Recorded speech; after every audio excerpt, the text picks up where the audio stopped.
Yeah, the second opening photos are from Łódź. Yeah, and I think what I was looking at the introductory images is to show the working process a little bit, because what we did in Łódź was that we had actual addresses to visit and actual houses to see. And we had the big long list, and we had Adam and Brigitte and Robert documented and read and looked and put down their own impressions, and I sort of followed around trying to get my head around it all, and that's why I think the photo on the left is quite pregnant with information about what we were doing, and the photo on the right shows the process, but in the background we actually have a house that is part of our list. And the image in the middle, well, there wasn't a street sign there, so where there wasn't a street sign, I tried to photograph a house number or at least the house, and that's why I've introduced uh, the house number in the first image rather than the street numbers, because we didn't really have a house number for this image. Yeah.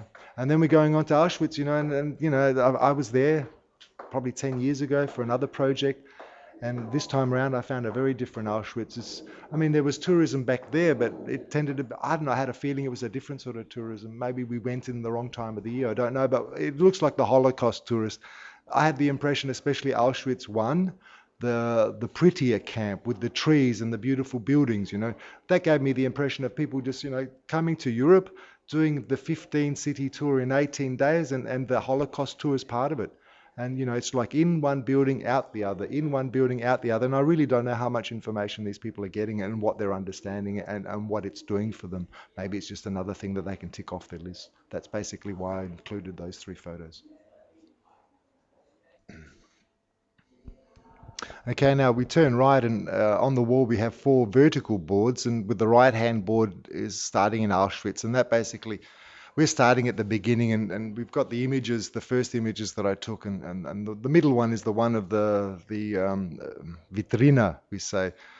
And yeah, the second shelf, Auschwitz books and lovely photo books of the camps, the death camps, and then above that there's Polish vodka. And again, we've sort of found it a little bit ironic that we have this mix of the old Poland and the new Poland somehow. The new Poland importing everything that it produces, and the old Poland trying to work with its history.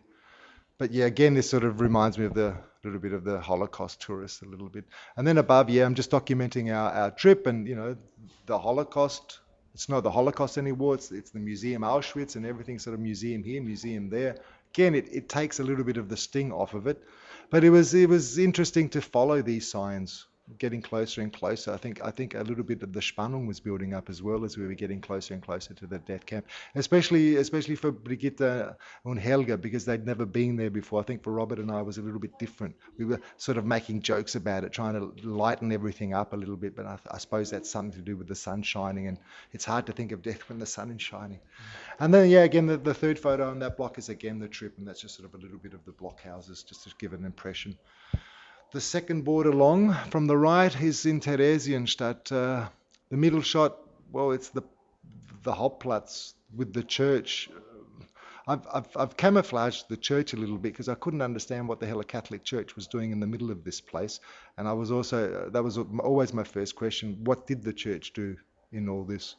And that's why I've sort of included an image with just one person in there and the church hidden, because I get the feeling the church didn't do much. The shot above, again, something similar. And then again, the third shot on the board is just, yeah, something a little bit nicer to show that the whole place isn't so fucked as we thought it was. There is some work being done. There are some beautification going on. Łódź, what can I say? I mean, half the city looks fantastic. Parts of it looked like Vienna, only smaller and dirtier. Oh, not dirty. I mean, that's not the correct term for it. But I mean, there is some work needed to be done, and that's really one of the strongest things coming through with the photos. And the top photo is just, I think, says it all. You've got a sand pit where children should be playing, but it looks like there haven't been any children there for 30 years, and it looks like no one's been in this bloody backyard for 30 years. And then the two lonesome boys waiting for the bus. And then we start off with a number series with the third image. What I try to do when we were looking for these houses is to make some sort of record. Where there was a street number, I concentrated on the street number. Where there was a house, I took some shots of the house. And where there was nothing, well, I photographed nothing. And that was it. And then oh, what can I say? You are in Kilche, don't give up. Yeah, I don't know, interesting sort of city. The city's going along as if nothing's ever happened. I have the feeling, they're sort of, again, first image, the house, the last pogrom in Europe, 1946 supposedly. The house with the cellar where they did their things, but the house hasn't got a cellar. No, yeah, you work it out. Yeah, don't give up. You're in Kilche. Beautiful city, lovely, lovely Innenstadt, really nicely decorated, really nicely renovated. City with a future, to be honest. And then the little park there where they shot the children. I mean, there's no signs there to say what happened. There's nothing there, just the graffiti, and there seems to be graffiti all over the place. Yeah, and then we move along down to the long hallway where the rest of the stuff is hanging, and we'll walk you through that as well. Up to the first. So now we're in the corridor, and we're coming up to the first boards on the left-hand side, and they're mainly about in Theresienstadt and Terezin. There's the image of the railway lines where they brought in all the people into the ghetto, and sort of the idea was that I try and incorporate the railway lines, but just get some people, some movement going in the shot. And, well, I had to wait there quite a while to get someone through, and it's quite amazing to consider there's only about 2,000 people living in a city that was built for 12,000, a garrison town actually, and then once upon a time, or back then, there was 60,000 people crammed into there, and then I'm sitting there for an hour waiting for two people to come past. It was sort of a little bit hard to get our heads around.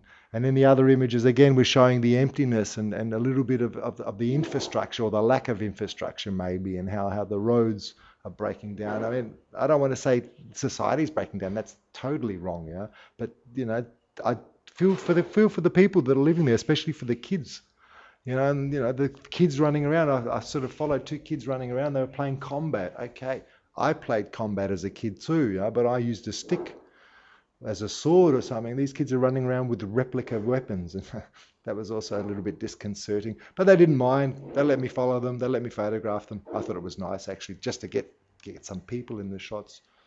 And the last board, well, it's a team shot and this memory place where by the river, they had to get rid of all the ashes, from what I was told, and they've got a couple of steps going into the water, and you've got the river flowing by, and again, it's really hard to imagine that they shoveled in the ashes of thousands and thousands and thousands of dead people into this water. It's a little bit sad, actually. Because when the ghetto was closed, Okay. all the ashes. When the boxes, Russians were coming, was it? Yeah. Again, getting rid of the evidence. Yeah. Oh well. Yeah, we found out about Kumhof being very close to Łódź, and we felt that we had to really go visit it because to me it's ground zero somehow. It's where all the shit started. It's where they started gassing people. It's where they started experimenting with burning people. They brought all the people who were in charge of all these operations there to study, to look. It's quite a scary place actually. This was the place that affected me the most, I have to be honest.